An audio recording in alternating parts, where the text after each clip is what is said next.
What's good? It's the one and only, but what do I know boxing, coming back at y'all with another one, man. So I got David Benavidez speaking on the incident that happened between Caleb Plant and Jermall Charlo. I also got Caleb Plant stating or making claims that Jermall Charlo has now pursued to press charges on Caleb Plant, on him for the infamous slap that he gave Jermall Charlo. Now, as you guys can see, this is Caleb Plant verified Twitter account, he says, and then he wants to press charges. Swear on my life, I cannot make this ish up. All right, so let me go ahead and get into what David Benavidez had to say, and then we'll talk about, you know, the whole initial, the alleged, because we'll talk about it. Plant, Jermall Charlo, the slap. What was your whole reaction to that thing, man? I mean, to be honest with you, I'm not surprised, you know, because those dudes, they get under a lot of people's skin. So, I mean, and then the way that Caleb Plant came out and told the story about it, I mean, he kind of his back was put into a corner, so he kind of had to show, you know, he had to show these people that they have to respect him. So, I mean, I don't blame him at all. I probably would have done the same thing. But so, it was just funny to see it played out, you know what I mean? Now, I was very interested. I don't even know why, but I was very interested to see what David Benavidez had to say. As you guys know, Caleb Plant and David Benavidez had an infamous beef going on, where, you know, Caleb Plant even threw a punch at Jose Benavidez Jr. or whatnot. So I was interested to see what David Benavidez take on it or whatnot. But now I want to address this whole incident about, you know, Jermall Charlo allegedly pressing charges on Caleb Plant. You know, I don't see, first and foremost, I don't see why Caleb Plant would have to lie about that. I really don't. But I gotta see some papers, bro, because like that just, I mean, bro, if this is true, because I know a lot of people are jumping on this and like basically going ahead and discredit Jermall Charlo, but if this is true, bro, I would never be able to look at Jermall Charlo the same after this. If this is true, and what further kind of makes me believe that it could possibly be true is that I've waited, and I purposely, like, I've heard about this days and days ago, but I purposely waited because, bro, I wanted to see if Jermall Charlo was gonna speak on it. I wanted to see like if Jermall Charlo was gonna come out and rebuttal it, but Jermall Charlo has yet to say anything about it, which kind of makes it more believable that he is pressing charges on Caleb Plant. Because if he wasn't, the first thing I'd be doing is I'd be jumping on like, bro, I'm not pressing charges on no Caleb Plant. I don't even know where you got this type of information from. But the fact that Jermall Charlo is not saying anything, that does make it more believable. But I gotta see some paperwork, man, because dog, if that is true, that is just beyond crazy in my opinion. Because first and foremost, man, listen. Now I can understand, like, and I want you guys to bear with me when I say this, okay? I can understand if it was a regular civilian that threw a punch at Jermall Charlo. I could understand Jermall Charlo pressing charges on a regular civilian. I'm gonna tell you why. Before you guys jump into conclusion, I'm gonna tell you why. Because, bro, even unless he's being attacked, unless if a boxer is being attacked, he cannot, like, if somebody throws a punch at or throws like a shot at him and it's being separated and he can't get his off, at that point he can no longer do anything about it. You know what I'm saying? So I could see him pressing charges on them then, like, oh, okay, well, you hit me and then they separated, so now I can't even get mine in. So yeah, you finna suffer, you ain't finna get me. But in this situation where another fighter has put his hands on you, you are a fighter. You handle that like a fighter. That now what that be? I promise you, I'm not trying to be funny when I say this. Whether that be sparring, like shit. If in the streets or sparring or something, and the only reason why I say sparring is because it's like, bro, if you can't get yours back, you know what I'm saying? If y'all in like two separate weight classes or whatnot, then cool, like, hey, we gotta spar something, but I gotta get mine back. Or make a fight. In Caleb Plant and Jermall Charlo's situation, make a fight, because Jermall Charlo was already talking about moving up to 168 to fight Canelo and stuff like that. So. And it had kind of been rumors about this fight anyways between these two or whatever. So, I mean, bro, make a fight.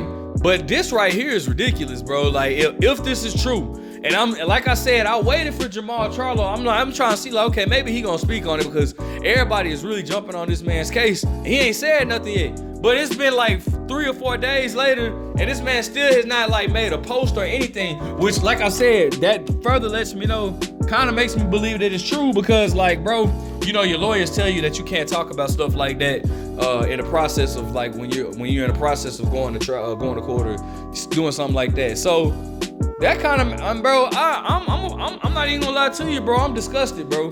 I'm disgusted if that's true. Look, listen, cause it is another thing, bro. Look how much chaos and stuff that the Charlos have been involved in, bro. I can take it all the way back to when Jermell Charlo was fighting what's the dude, the other dude named from Texas. Oh shoot, Jermell Charlo knocked dude all the way out. I want to say it was on the undercard of a Sean Porter fight because I remember Kenny Porter in a press conference saying that he was interested in that fight as well. Shoot, what was dude's name? Charles Hadley. That's what it was. Charles Hadley. Bro, go type in Charlo Hadley brawl or whatnot.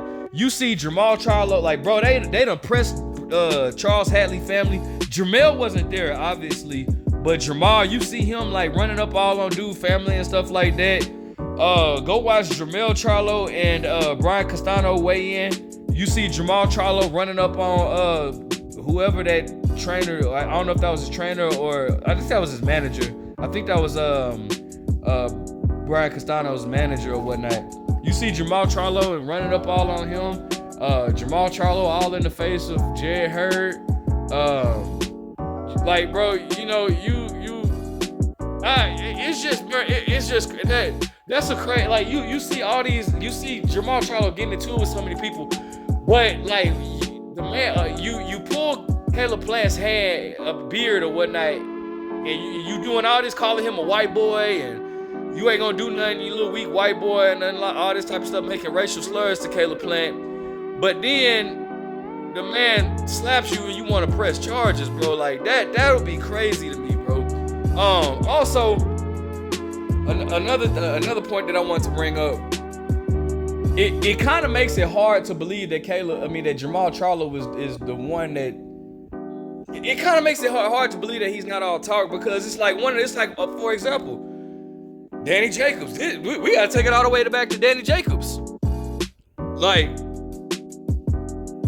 Danny Jacobs pressed Jermall Charlo, and actually, what Jermall Charlo was talking about how they were looking for Danny Jacobs. And if you guys remember, Danny Jacobs, like, you know, I think it was the night that Wilder fought Luis Ortiz, and you know, Danny Jacobs, like, you know, he saw Jermall, and like, because Jermall was like, there you go. And I always thought, and listen, this is just me, like, you know. This is where my degree in psychology comes up. Like, bro, one of the things that I noticed that once Danny Jacobs came, Jermall Charlo, if you listen, he went right back to the interview instead of when initially, if you're looking for somebody because you're trying to press them about something, when you see him, interview over. Hey, what's all that stuff you was talking? But when Jermall Charlo saw Danny Jacobs, like, instead of approaching him like I thought he would, he went straight back to the interview. Listen to the interview. He was like, but nah, bro, you know, I'm the man in the division. And then Danny Jacobs pressed Jermall Charlo when it was Jermall Charlo that was looking for Danny Jacobs. But Danny Jacobs came back and pressed Jermall Charlo, was like, ooh, I came at the perfect time. And, you know, then, like, but Jermall kept, I never thought that Jermall was scared. I feel like he just kept it kind of cordial. He, you know, you know, he wasn't all rowdy or nothing like that, you know. But so it's just like Jermall has had his run-ins several times or whatnot. So it just would really, like, all that, you think about all that, and now you think about Jermall Charlo trying to press charges. If this is true, allegedly, I'm just saying allegedly, because, bro, we don't. I like I said, I'm sorry, but I got to get paperwork. Look. I like Jermall Charlo. Everybody knows that. But I just refuse. I can't. You know, I love Caleb Plant. But I can't. I just don't see. I gotta see paperwork, man. But again, like I said, I don't see why Caleb would lie about that. Like, that's. And Jermall Charlo has yet to come out and you know, clarify anything. So we're only forced to believe this. Listen, bro, I hope it's not true, man. Jamal, bro, you a fighter, bro. That's another fighter, bro. Handle that stuff in the ring, bro. Like, you would get more money fighting him in the ring anyways. Like, why are you trying to press charges? Like, fam, take care of your business, Jamal. If that's true, like I said, if that's true. If it's not true, then Caleb, come on, bro. Like, you wrong for that, all right? Let me know what you guys think. Make sure you guys like, comment, subscribe, man. Would you like to see these two fight? Who do you see winning? But what do I know?